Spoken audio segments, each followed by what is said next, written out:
Everyone, welcome back to my channel MG Edu Hub. और आज हम लोग सॉल्व करने वाले हैं 2025 का सामाजिक विज्ञान का पेपर जो 825 BAT ये वाला कोड है। और आज 19 फरवरी है, कल 20 तारीख है। 20 तारीख को आपका सामाजिक विज्ञान का पेपर है। तो सबसे पहले मैं ये नहीं कहूँगा कि आप ये कर लीजिए और आप पास हो जाएंगे, और ना ही मैं कहूँगा कि बिना पढ़े कैसे पास हो जाएं, क्योंकि बिना पढ़े तो कोई भी नहीं पास हो पाएगा। आपको लिखना और पढ़ना आना चाहिए। तो सबसे पहली बात, स्टार्ट करते हैं पेपर से। सामाजिक विज्ञान 3 घंटे 15 मिनट का ये पेपर है। प्रारंभ के 15 मिनट परीक्षार्थियों को प्रश्न पत्र पढ़ने के लिए निर्धारित हैं। सभी प्रश्न अनिवार्य हैं। यह प्रश्न पत्र 2 खंडों अ और ब में विभाजित है। ये बेसिक से जो सामान्य निर्देश है, इसको पढ़ना बहुत जरूरी है। और 20 अंक के 20 बहुविकल्पी प्रश्न हैं, OMR शीट पर दिया जाएगा। ठीक, OMR शीट पर उत्तर अंकित किए जाने के पश्चात उसे काटे नहीं, इरेज भी नहीं और व्हाइटनर भी नहीं करना है। तो ये हो गया। खंड बॉक्स में 50 अंक हैं और मानचित्र संबंधी 2 प्रश्न आएंगे, इसको भी करना है। कैसे करेंगे देखा जाएगा। प्रत्येक प्रश्न के लिए निर्धारित अंक उसके सम्मुख अंकित हैं। ये उसके आंसर्स भी दिए जाएंगे। तो भाई दिए गए मानचित्रों को प्रश्न पत्र से फाड़कर उन पर उत्तर अंकित कीजिए तथा मानचित्रों को ठीक है, ये कहा गया है कि आपको जो दिया है क्वेश्चन पेपर में, उन मैप को निकालना है, मैप को फाड़ लेना है और अपने आंसर सीट के साथ चिपका लेना है। ठीक, दृष्टिबाधित परीक्षार्थियों के लिए मानव चित्रकार के स्थान पर अलग से प्रश्न दिए लिखने के लिए दिए गए हैं। ठीक, तो जो अंधे होते हैं उनके लिए है, आप लोगों के लिए नहीं है। स्टार्ट करते हैं। खंड अ से बहुविकल्पी प्रश्न दिया है।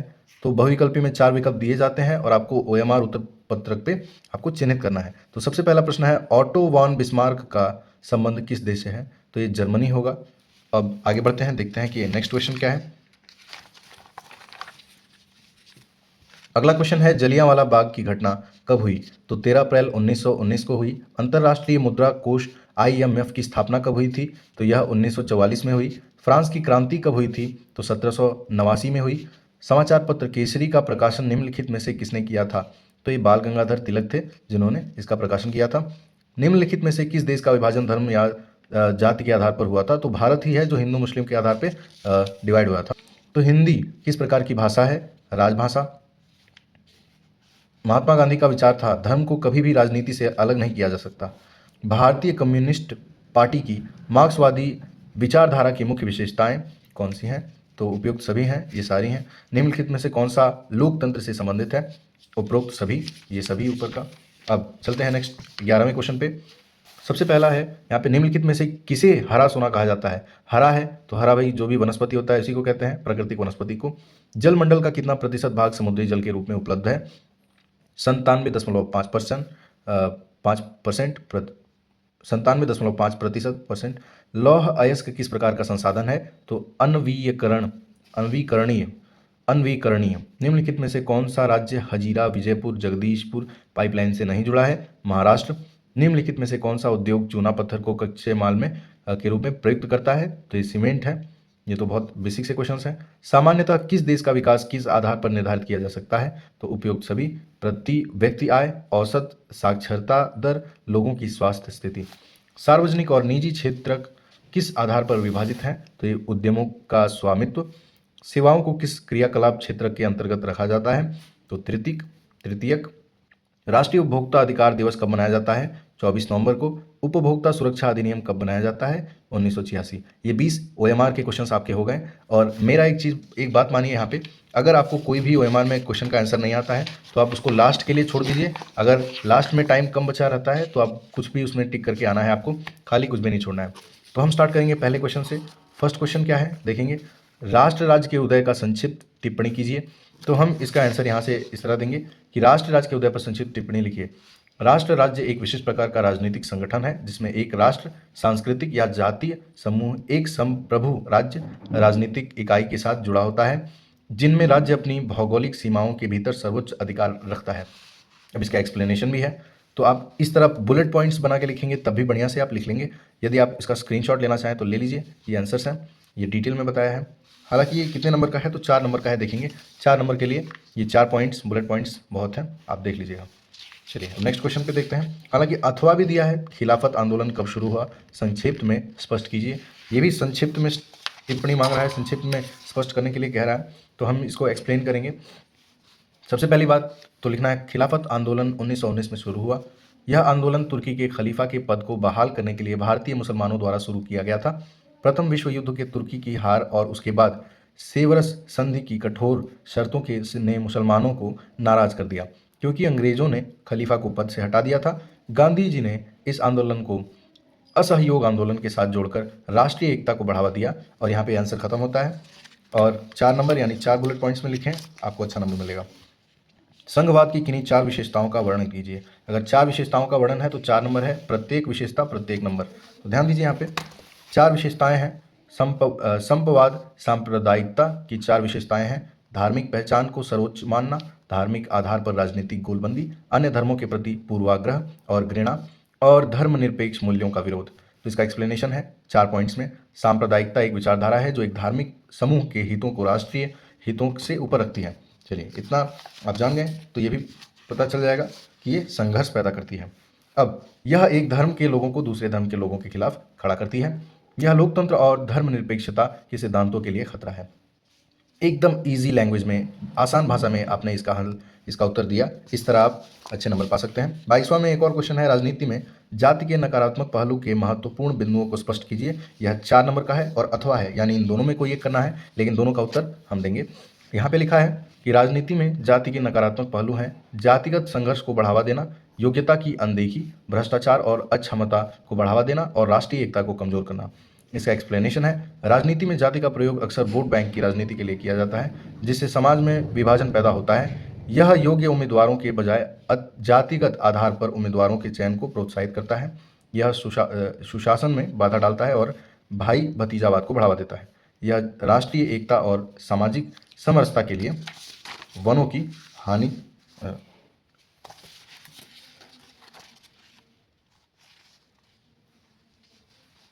बात करते हैं 23वीं क्वेश्चन, वनों की हानि से क्या आशय है। वनों की हानि से होने वाले किन्हीं 3 प्रभावों का उल्लेख कीजिए। तो इसका उत्तर होगा वनों की हानि यानी वनों की कटाई का आशय है प्रकृति वनों का गैर वन उपयोगों जैसे कृषि, शहरीकरण या खनन के लिए स्थायी रूपांतरण। इसका एक्सप्लेनेशन है, 3 प्रमुख प्रभाव हैं। जैव विविधता का नुकसान, वनों में की कटाई कई प्रजातियों के प्राकृतिक आवास को नष्ट कर देती है, जिससे वे विलुप्त होने के कगार पर पहुंच जाते हैं। जलवायु परिवर्तन, वन कार्बन डाइऑक्साइड को अवशोषित करते हैं। वनों की कटाई से वायुमंडल में CO2 यानी कार्बन डाइऑक्साइड की मात्रा बढ़ती है, जिससे ग्लोबल वार्मिंग होती है। मृदा अपरदन, पेड़ों की जड़ें मिट्टी को बांधे रखती हैं। वनों की कटाई से मिट्टी ढीली हो जाती है और बारिश और हवा से आसानी से बह जाती है। चलिए अब अगला क्वेश्चन है, सड़क परिवहन के सापेक्षिक लाभों की विवेचना। ये भी 4 नंबर का है। तो सड़क परिवहन के सापेक्षिक लाभ हैं घर घर, अन्य परिवहन साधनों के लिए फीडर सेवा। तो इसमें 4 बुलेट पॉइंट हैं, चारों बुलेट पॉइंट आपके इंपॉर्टेंट हैं। यह माल और यात्रियों को सीधे उनके गंतव्य तक पहुंचा सकता है। रेलवे या हवाई अड्डों की तरह निश्चित मार्गों की आवश्यकता नहीं होती है। यह खराब होने वाले सामानों के लिए आदर्श है क्योंकि यह तेजी से वितरण सुनिश्चित करता है। यह रेलवे स्टेशनों, हवाई अड्डों और बंदरगाहों तक पहुंचने के लिए महत्वपूर्ण संपर्क प्रदान करता है। निर्माण और रखरखाव की लागत अक्सर रेलवे या हवाई अड्डों की तुलना में कम होती है। अब 24वां क्वेश्चन, उपभोक्ता जागरूकता हेतु कोई 4 उपाय सुझाइए। ये भी 4 नंबर का है। उपभोक्ता जागरूकता हेतु 4 उपाय हैं, उपभोक्ता शिक्षा, सरकारी पहल, मीडिया अभियान और उपभोक्ता संगठनों की भूमिका। सबसे पहले बात करते हैं उपभोक्ता शिक्षा। उपभोक्ताओं को उनके अधिकारों और जिम्मेदारियों के बारे में शिक्षित करना। आप इसको डिटेल में भी लिख सकते हैं। सरकारी पहल, जागो ग्राहक जागो जैसे अभियानों और उपभोक्ता संरक्षण कानूनों को लागू। चलिए, मीडिया अभियान जैसे विज्ञापनों, कार्यक्रमों और लेखों के माध्यम से जागरूकता फैलाना।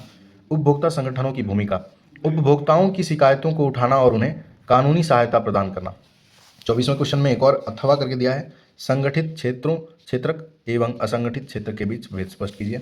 तो संगठित क्षेत्रक सरकारी नियमों और विनियमों का पालन करता है, जबकि असंगठित क्षेत्रक इनसे बाहर होता है। संगठित क्षेत्र क्या है, निश्चित रोजगार शर्तें और काम के घंटे, पंजीकृत और सरकार द्वारा विनियमित कर्मचारियों को लाभ जैसे भविष्य निधि, ग्रेजुएटी, सवेतन छुट्टी मिलती है। उदाहरण बैंक, सरकारी नौकरी।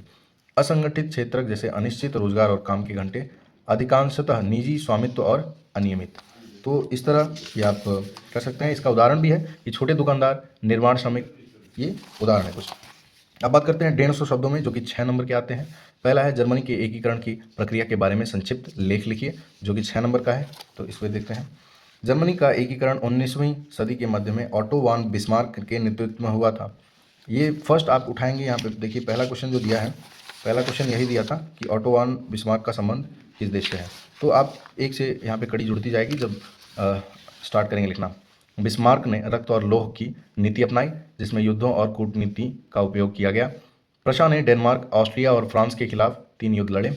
इन युद्धों के बाद जर्मनी राज्यों ने प्रशा के नेतृत्व में एकजुट होकर 1871 में जर्मनी साम्राज्य की स्थापना की।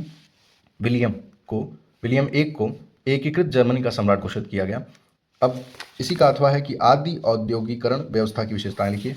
तो इसका है आदि औद्योगिकरण की विशेषताएं हैं कारखानों के बाहर उत्पादन, घरेलू श्रम, व्यापारी पूंजीपति का प्रभुत्व और अंतर्राष्ट्रीय बाजार के लिए ठीक। इसका एक्सप्लेनेशन है कि उत्पादन मुख्य रूप से ग्रामीण क्षेत्रों में घरेलू स्तर पर होता है।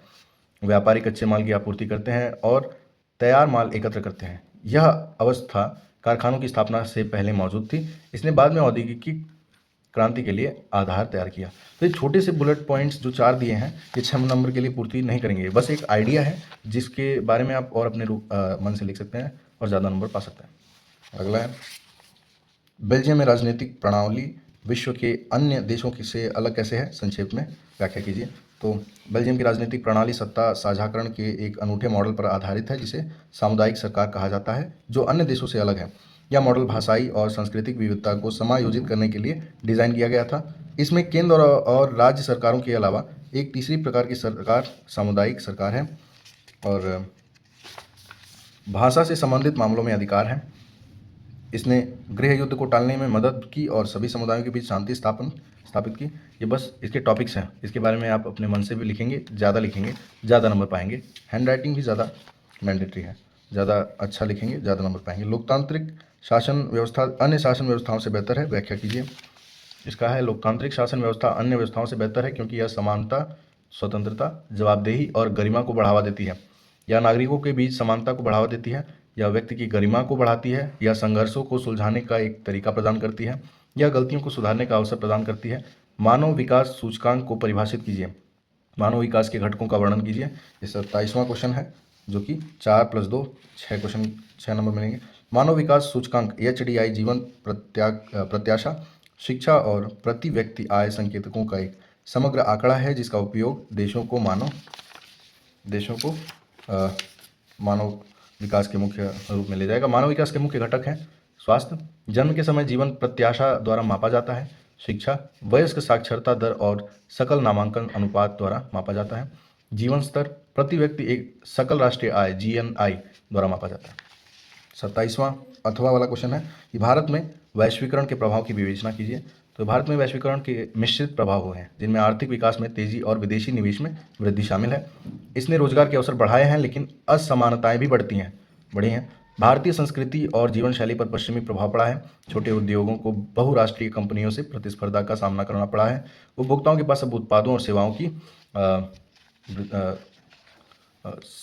से प्रभाव हुआ है। तो सबसे पहले बात 4 नंबर वाले तो आप बुलेट पॉइंट्स में लिख सकते हैं, अच्छी बात है। 6 नंबर वाले में आपको ज़्यादा लिखना पड़ेगा क्योंकि ये 150 शब्दों में बोला है।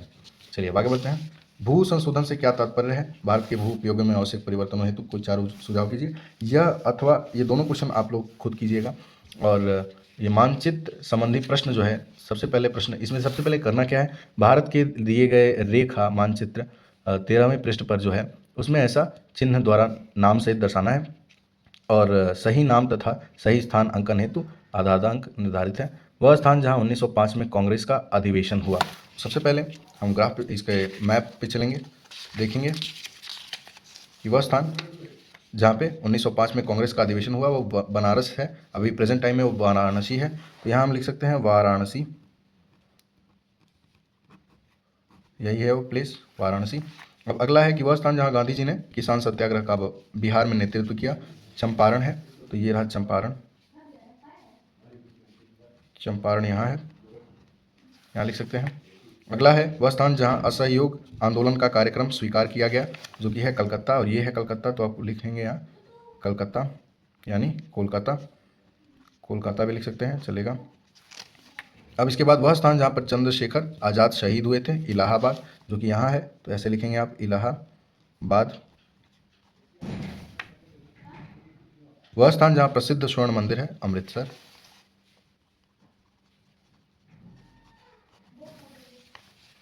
अगला क्वेश्चन है कि निम्नलिखित स्थानों को भारत के लिए दिए गए रेखा मानचित्र पृष्ठ 15 पर जो है इसमें चिन्ह दिए गए चिन्ह द्वारा नाम सहित दर्शाना है। इसका भी आधा आधा नंबर है।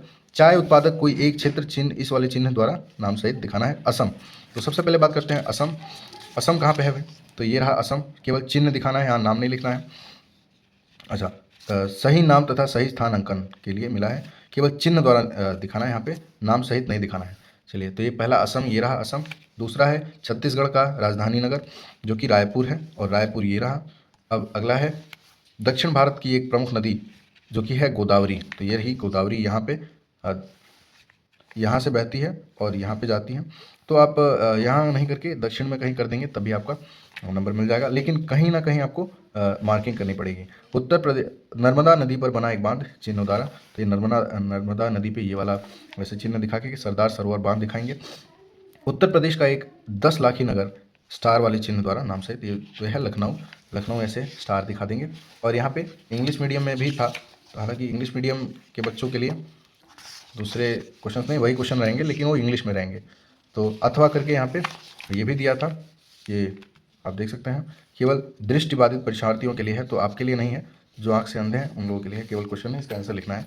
चलिए, थैंक यू वेरी मच। और पेपर पास करने के लिए कोई जादू मंत्र नहीं होता है। अगर पढ़ना है, बढ़िया से पढ़ा है, कोई तैयारी अच्छी है, तो पेपर आराम से पास हो जाएगा।